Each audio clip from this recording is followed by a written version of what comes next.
नमस्कार, मैं हूं नीलू। तो आज बात होगी दिल्ली विधानसभा चुनाव, उसके मतदान और उसके परिणाम के बारे में। हालांकि 8 तारीख को गिनती होगी तो पता चल पाएगा कि आखिर दिल्ली में सरकार किसकी बनेगी। आप एक बार फिर से सरकार में आएगी या बीजेपी का जो सूखा था दिल्ली में वो खत्म होगा।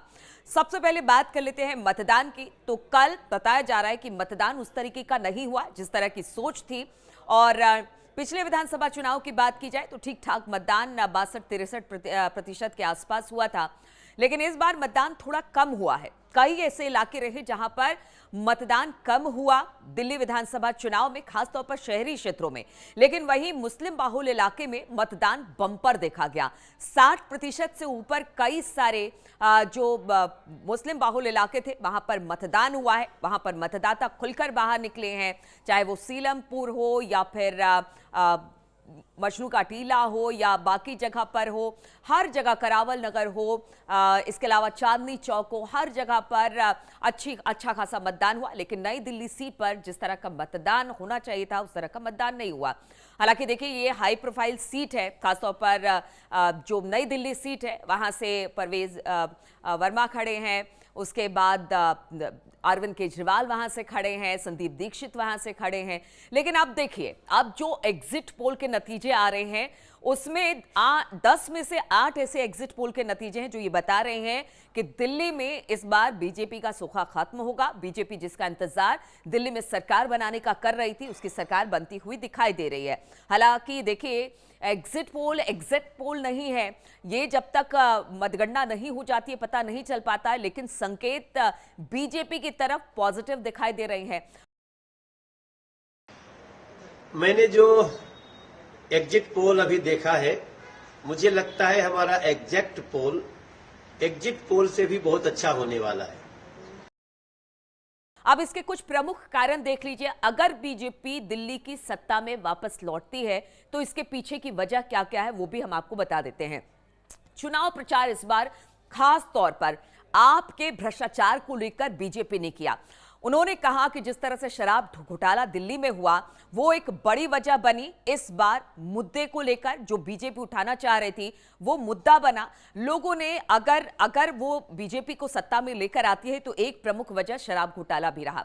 दूसरा, वादे। आपने बहुत सारे वादे किए दिल्ली की जनता से, लेकिन उन वादों पर आप खरा नहीं उतरी, जिसकी वजह से जनता का मोह भंग आपसे होगा अगर दिल्ली में बीजेपी की सरकार आती है।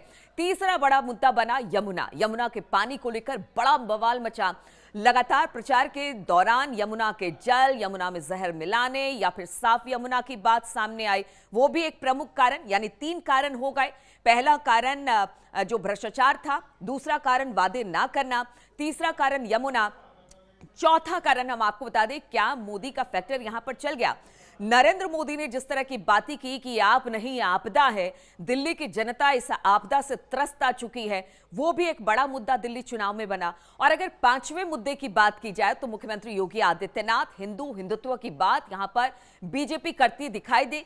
हिंदू एजेंडे के साथ वो इस बार चुनाव में उतरी। डबल इंजन की सरकार की बात उन्होंने कही, उन्होंने विकास की बात की। तो ये जो 2-3 कारण और थे वो 5वें प्रमुख कारण के तौर पर दिखाई दे रहा है। अब देखना होगा कि दिल्ली की जनता ने किस पर विश्वास जताया है।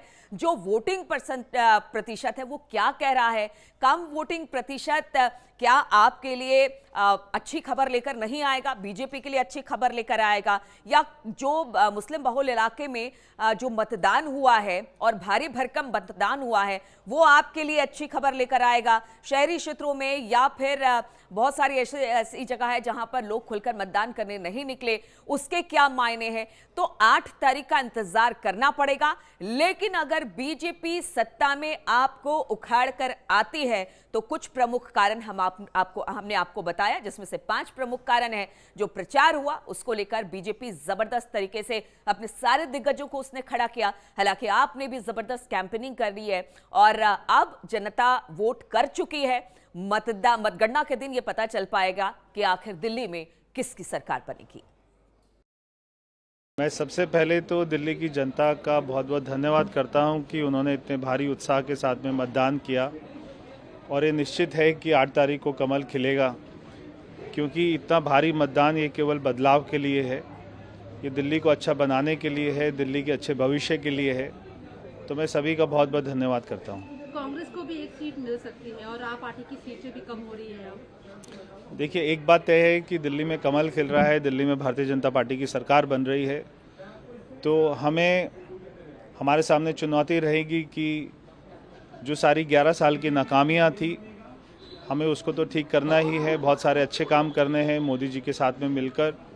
दिल्ली में एक अच्छी सरकार बनेगी, दिल्ली में सुशासन देंगे, दिल्ली में यमुना मैया को साफ़ करेंगे, दिल्ली में झुग्गी वालों को उनका पक्का मकान देंगे और हमारे बेरोजगार बच्चों को रोजगार देंगे। बहुत सारे काम करेंगे। आप कितने कॉन्फिडेंट हैं? अरविंद केजरीवाल आपके अपोजिट में लड़ाई लड़ रहे हैं, तो आप कितना अभी आत्मनिर्भर, आत्मविश्वास से दिखाई दे रहे हैं? देखिए, अरविंद केजरीवाल जी पूरे कॉन्फिडेंट है कि वो हार रहे हैं।